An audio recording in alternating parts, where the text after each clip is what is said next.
raise your hand, please? Do you solemnly swear the testimony you're about to give in the matter now pending shall be the truth, the whole truth, and nothing but the truth? Yes, ma'am. Tens of thousands of Justice Department FBI pages about Epstein were released to Congress and made public by a House committee, roughly 33,000 plus pages. The documents are part of a major public review of the FBI DOJ holdings on Epstein. Every so often, a case comes along that refuses to fade. Names change in the headlines. News cycles move on. But certain stories linger like shadows that stretch far beyond the man at the center of them. The Jeffrey Epstein case is one of those stories. Recently, Congress received and released more than 33,000 pages of government files tied to Epstein. 33,000. That's not a case file, it's an archive. Pages of transcripts, logs, recordings, and evidence. On paper, it should be a step toward clarity. On paper, it should help answer questions that have haunted the public for years. But here's the truth. When you sift through tens of thousands of pages, what matters just as much as what you see is what you don't. The redactions, the missing context, the names left in, and the names left out. Because this release, for all its size, may be less about shining light and more about controlling how much light gets through. So tonight, we're not just asking what's inside the Epstein files. We're asking a deeper question. What does this massive document dump reveal about the case, about accountability, and about the people and institutions who would prefer certain truths remain hidden? This is not just a story about a man. It's a story about power, secrecy, and the limits of transparency. And as we turn the first page of these 33,000 files, we discover that sometimes the biggest revelations are found not in the words on the page, but in the silence between them. What do you think? Is the case moving forward carefully, or is progress being slowed by procedural delays? Share your thoughts in the comments below.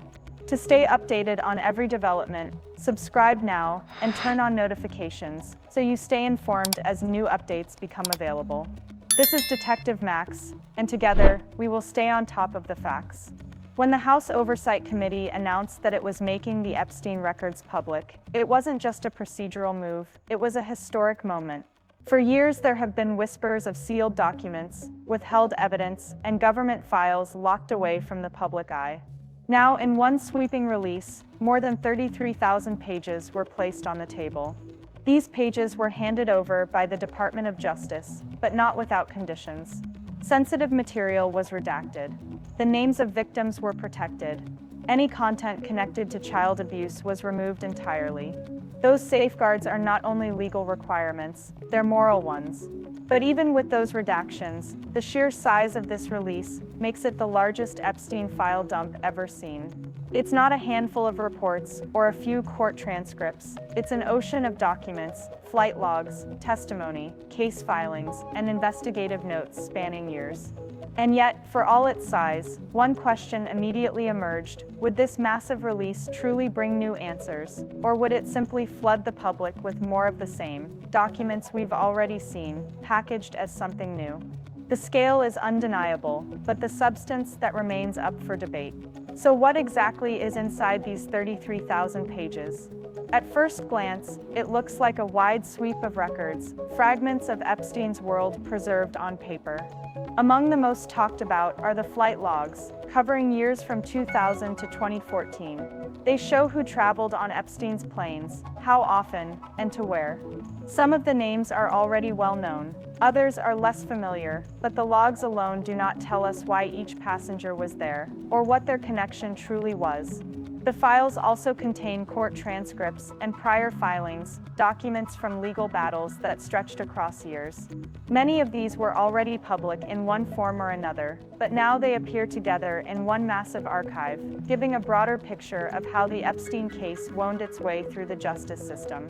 There are evidence, photos, and references to audio and video recordings as well. But here too, the public runs into barriers. Many of these materials are heavily redacted, blurred, or summarized instead of being fully shown. What exists in the files is often less revealing than the fact that something is being withheld, and that's the heart of it. Because going through these documents, it becomes clear, it's less about what we learned, and more about what we didn't. For every new page released, another door seems to close, leaving us asking not just what is inside the archive, but what still lies beyond it. Here's where the release takes a turn. On the surface, 33,000 pages feels monumental. But when researchers, journalists, and lawmakers began digging through the files, a sobering fact emerged. About 97% of these documents were already public. Court filings, transcripts, legal motions, material that had been circulating for years. That leaves just a sliver of truly new information. Roughly 3% of the archive brings something different to light. That could mean a fresh log entry, a transcript detail, or a piece of evidence that hadn't been seen before. But compared to the towering number of pages, that 3% feels almost like a whisper. And then there are the redactions, entire sections blacked out, names removed, paragraphs missing context. Officially, these edits are there to protect victims and safeguard ongoing legal matters, but the effect is undeniable. It leaves the public wondering who or what is being shielded. This isn't just a question asked by the public. Lawmakers themselves voiced frustration, arguing that a release of this size should have delivered more transparency, not less. Instead, we're left with a file dump that looks overwhelming on the outside, but feels incomplete on the inside. A record that raises as many questions as it answers. The release didn't just spark public interest, it ignited a political firestorm on Capitol Hill. Almost immediately, congressional hearings were scheduled. In one of the most closely watched sessions, the FBI director was pressed by lawmakers from both parties, forced to answer whether the Bureau had truly been transparent or whether key materials had been deliberately held back. The debate quickly sharpened. Some lawmakers argued that the files had been carefully filtered, asking outright whether evidence was withheld or if names were deliberately scrubbed from the records to shield high-profile figures. The questions were blunt, but the answers were cautious, with the FBI insisting that redactions were guided by legal and safety concerns, not favoritism. Still, the clash revealed deep frustration. Republicans and Democrats found themselves divided, not only over the content of the files, but over the broader principle of public trust. One side argued that releasing everything, unredacted, would finally put speculation to rest. The other warned that reckless disclosure could compromise ongoing investigations and harm innocent parties. Through it all, the hearings made one thing clear: this was no longer just a legal matter, it was a political battle, with both transparency and secrecy being used as weapons in a fight over accountability.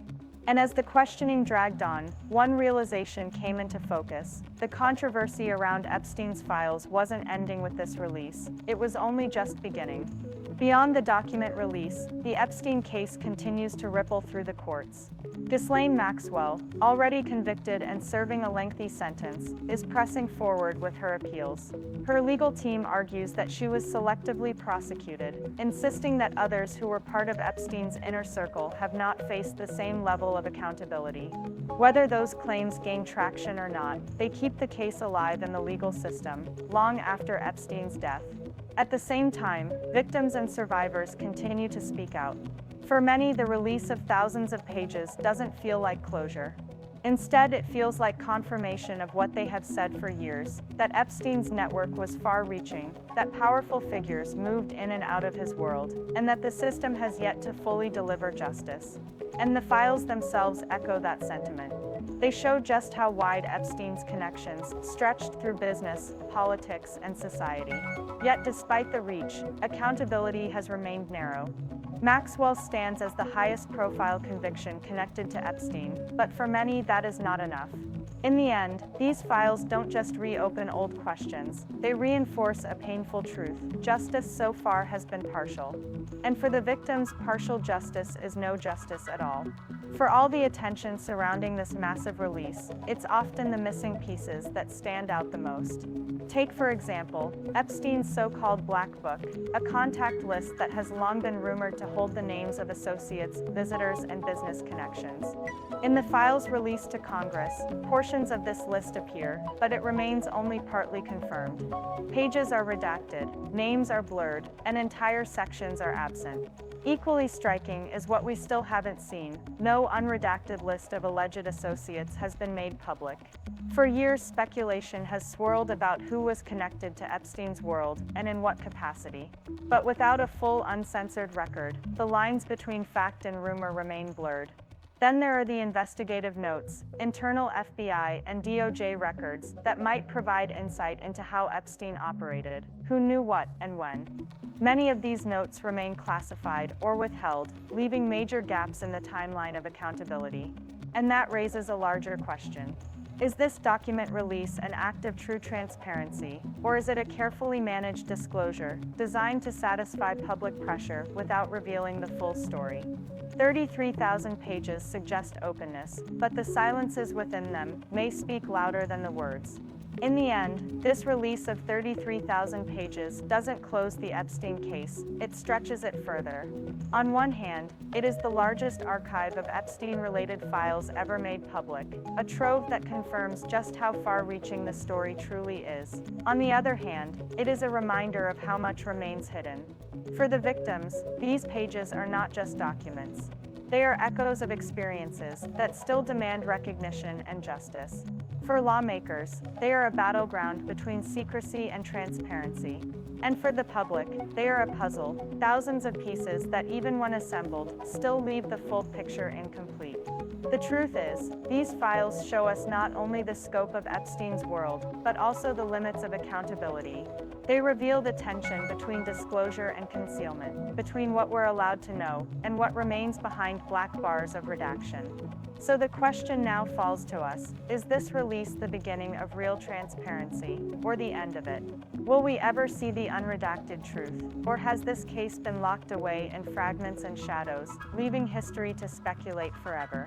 I want to hear from you. Do you believe the full story of Epstein's network and influence will ever be revealed? Or has this release shown us all we're ever going to see?